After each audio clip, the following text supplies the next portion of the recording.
Pregnancy में total कितना weight gain होना चाहिए, ये आपके लिए जानना बहुत ज़्यादा ज़रूरी है। क्योंकि अगर आप कम वेट गेन कर रहे हैं तो भी आपके लिए नुकसान है, और अगर आप बहुत ज़्यादा वज़न गेन करते हैं तो वो भी आपके लिए नुकसान दे सकता है। अगर आप कम वज़न गेन कर रहे हैं तो ऐसे में आपका जो बच्चा है वो कमज़ोर रह सकता है, आपका बच्चा टाइम से पहले हो सकता है, और आपके बच्चे की जो ग्रोथ है बच्चेदानी के अंदर वो जो है कम हो सकती है।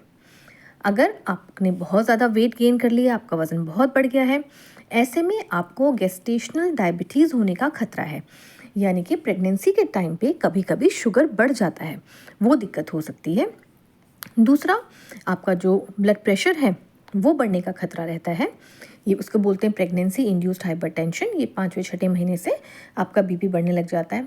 तीसरा, कभी कभी बच्चे का सिर बड़ा हो जाता है या बच्चे का वेट बढ़ने लग जाता है, जिसकी वजह से नॉर्मल डिलीवरी नहीं होती, फिर हमें ऑपरेशन करना पड़ जाता है। अब कितना वज़न बढ़ना चाहिए, ये आपके BMR यानी कि बेसल मेटाबॉलिक रेट के ऊपर डिपेंड करता है। अगर सीधी भाषा में समझें कि अगर प्रेगनेंसी से पहले आप बिल्कुल ठीक ठीक वेट था आपका, तो आपको करीब 12 से 16 केजी वेट गेन करना चाहिए। लेकिन अगर प्रेगनेंसी से पहले ही आपका वज़न ज़्यादा था तो प्रेगनेंसी में आपको 8 से 12 किलो वज़न गेन करना चाहिए। लेकिन अगर आप बहुत दुबले पतले थे तो आपको करीब 14 से 18 किलो तक का वज़न गेन करना चाहिए। अब इसको हम तिमाही में देखते हैं।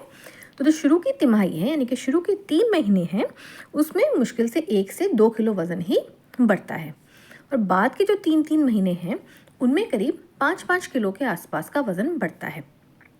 अब जो शुरू के 3 महीने हैं, इसमें कभी कभी लोगों का वज़न नहीं भी बढ़ता है, बल्कि कभी कभी वज़न कम भी हो जाता है।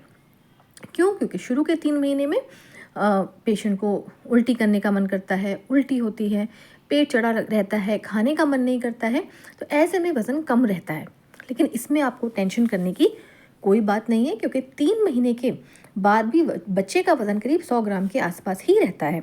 बच्चा उसके बाद जो है वो बाद में ही कवर करता है, वेट गेन करता है। तो अब बच्चे का जो वज़न है वो होता है 2.5 से 4 किलो। तो बाकी वेट किन किन चीज़ों का होता है ये देखते हैं। जो खरियाई होती है, जो बच्चे को ब्लड, न्यूट्रिशन सब कुछ सप्लाई करती है, 1-1.5 किलो की वो निकलती है, यानी कि प्लेसेंटा। जो यूट्रस है, बच्चेदानी, 1-1.5 किलो की वो हो जाती है, क्योंकि उसका साइज़ बढ़ता है। एमनियोटिक फ्लूइड, जो बच्चों के चारों तरफ पानी है, बच्चे के चारों तरफ, 1-1.5 किलो का वो होता है। हमारा जो फैट का स्टोर्स है वो बढ़ने लग जाते हैं, 2.5 से 4 किलो तक का वो होता है।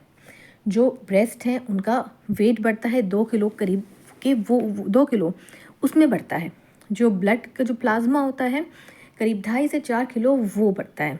आपने देखा होगा डिलीवरी के बाद ही कुछ टाइम बाद ही मरीज़ का चेहरा जो है एकदम चेंज होने लग जाता है, क्योंकि जो प्लाज्मा है ये सब जो है कम होने लग जाता है। अब जो है हेल्दी वेट गेन क्या होता है, देखिए आपने बहुत सारी सेलिब्रिटीज़ देखी होंगी जो कि ईजिली प्रेगनेंसी में जो वेट गेन होता है उसको बहुत ईजिली लूज़ कर लेती हैं। तो ऐसा क्या करते हैं वो? देखिए 2 ही चीज़ें इंपॉर्टेंट है। एक, जो खाना है उस पर ध्यान रखना है। दूसरा, एक्सरसाइज। खाने में आपको क्या करना है, जो प्रोटीन है वो आपको ज़्यादा लेना है, जो कार्बोहाइड्रेट है उसका अमाउंट आपको थोड़ा कम लेना है। इससे क्या होगा, जो आपका वेट गेन होगा वो हेल्दी होगा। जो वेट गेन होगा वो आपकी मसल्स का होगा, और मसल्स जो है जब आपकी डिलीवरी होगी उसमें आपको हेल्प करेंगी, और वो आपका weight gain healthy weight gain कहलाएगा।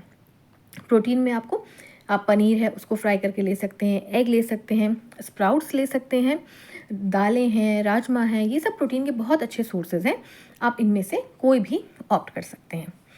अगली चीज़ है नट्स। जो ड्राई फ्रूट्स होते हैं ये बहुत ज़्यादा इम्पॉर्टेंट है। सिंपल लाइन याद करिए, नट्स आर मस्ट। तो ये आप ज़रूरी लें, चाहे आप रात को एक कटोरी में भिगो के रखें और सुबह को इनको ले लें। फ्रूट्स बहुत ज़्यादा ज़रूरी हैं, फ्रूट्स लें। अगली इम्पॉर्टेंट चीज़ है, आप थोड़ा थोड़ा खाना लें, बार बार लें, बहुत ढेर सारा खाना एक साथ ना लें। दूसरा एक कंसेप्ट होता है आपको 2 के लिए खाना है, ऐसा बिल्कुल नहीं है। आपको करीब 350 to 500 कैलोरीज ही एक्स्ट्रा लेनी है, यानी कि 2 रोटी और थोड़ी सी सब्ज़ी। इतना जो खाना है ये आप जो बीच बीच में थोड़ी थोड़ी एक्स्ट्रा मील्स ले रहे हैं उससे ही कवर हो जाता है। नेक्स्ट आप जो है जो शुगरी ड्रिंक्स होते हैं जिसमें चीनी बहुत ज़्यादा होती है उनको अवॉइड करें।